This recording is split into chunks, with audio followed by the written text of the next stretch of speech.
Hello friends and welcome to English literature feed India.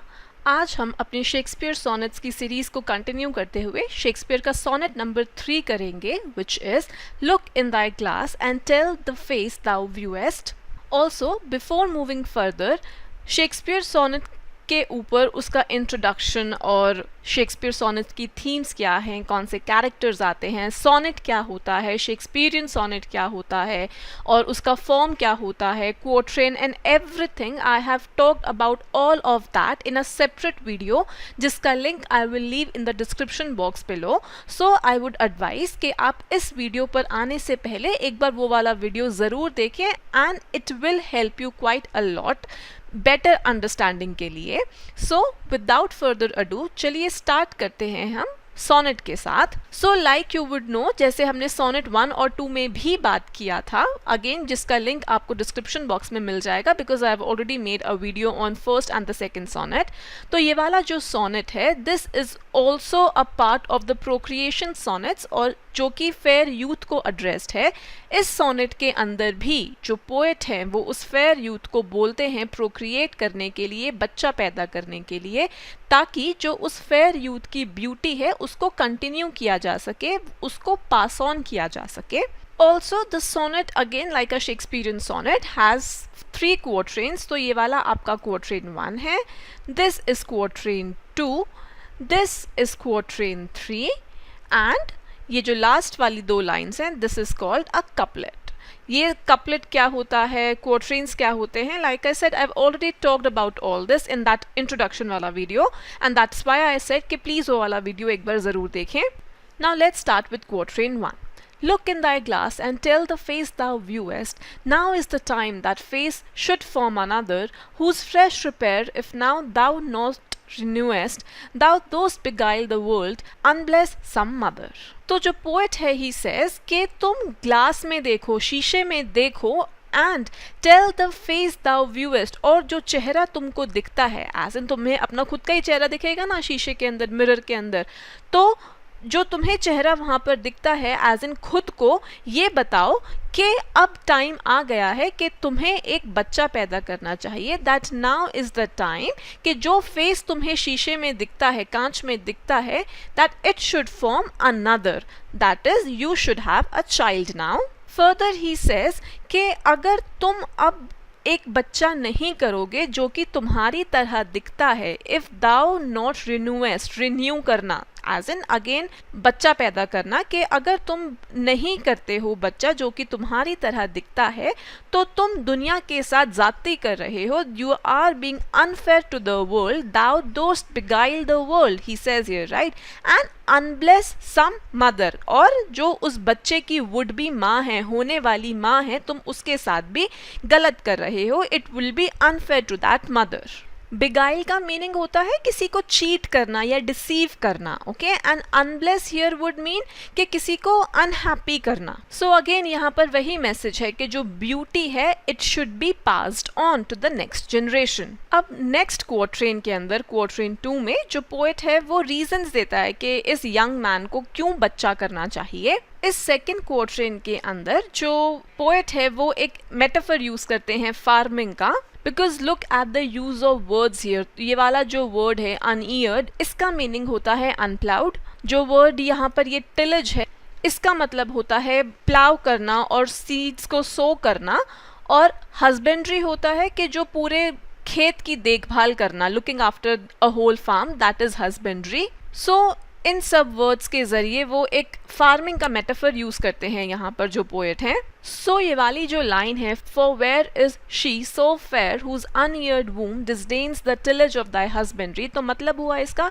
कहता है वो कि कहाँ पर है इतनी सुंदर वुमन कि जो तुम्हारा बच्चा पैदा नहीं करना चाहेगी। Where is she so fair, जिसका जो अनईयर्ड अनप्लाउड वूम है, इट डिसडेन्स कि तुम्हारा बच्चा ना वो पैदा करे। Where is she so fair, इतनी सुंदर औरत कहाँ है। Also this phrase here, uneared womb, it also has a sexual meaning because to plow and sow seed का जो meaning है, it also has a parallel meaning के because when the male seed enters the female body, female womb, it is like sowing, it sows the seed for future generations because that is how a child will be born, right? Next he says, or who is he so fond will be the tomb of his self love to stop posterity. तो यहाँ पर ये जो fond word है इसका meaning है foolish इस context में.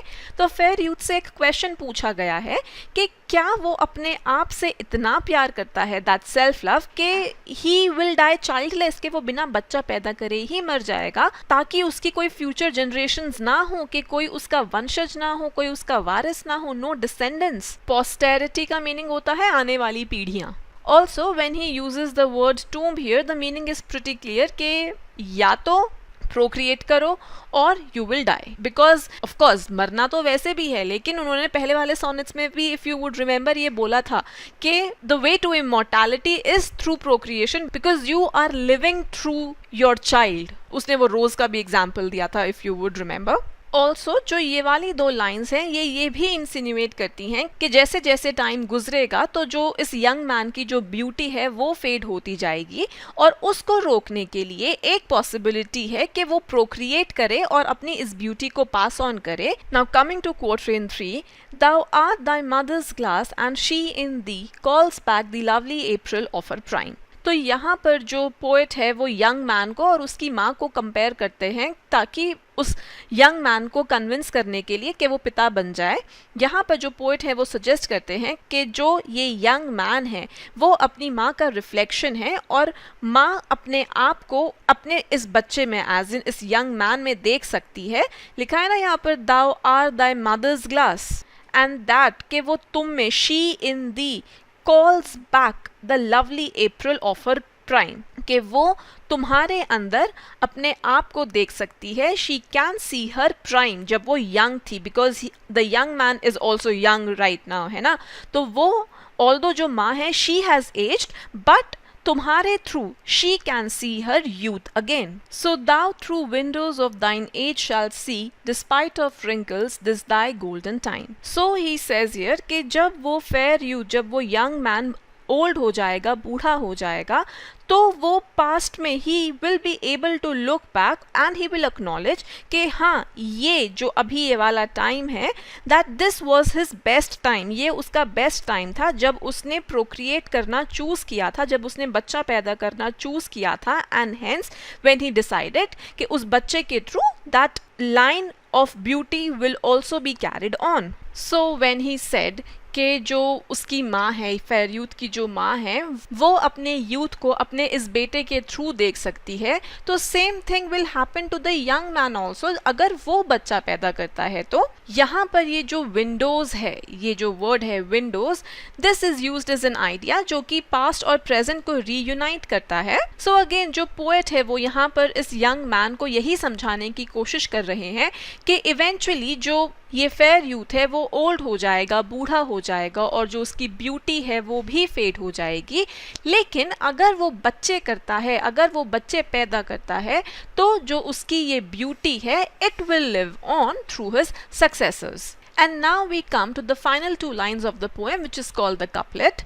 तो यहाँ पर जो पोएट है वो मेंशन करता है कॉन्सिक्वेंसेस जो इस यंग मैन को फेस करने पड़ेंगे अगर वो बच्चा नहीं करता है. तो वो कहता है कि अगर ये फेयर यूथ एक बच्चा पैदा करने से पहले मर जाता है तो कोई भी इसको याद नहीं करेगा, ना ही इसकी कोई ब्यूटी को याद करेगा. एंड अगेन जो पोएट है फिर से वही नीड को एम्फसाइज कर रहे हैं कि जो ये यंग मैन है इसकी beauty should be passed on to a child, otherwise उसकी जो ये सुंदरता है वो उसी के साथ मर जाएगी. It says here right, thine image dies with thee, as in कि जो तुम्हारी ब्यूटी है that will be lost for ever, कि अगर तुम सिंगल मरते हो तो बिना बच्चा पैदा करे मरते हो. तो बोला ना इसने यहाँ पर डाई सिंगल. तो इन दोनों लाइंस में ये जो कपलेट है यहाँ पर पोएट ने उस आइडिया को कंडेंस कर दिया जो कि उसने इस पूरे सोनेट में जिसके बारे में वो बात कर रहे थे, विच इज के if you do not have a child, then your beauty will be lost forever. And so this is how this sonnet ends. I hope आपको sonnet समझ में आया होगा. And if you like the video, then do not forget to like and comment on it.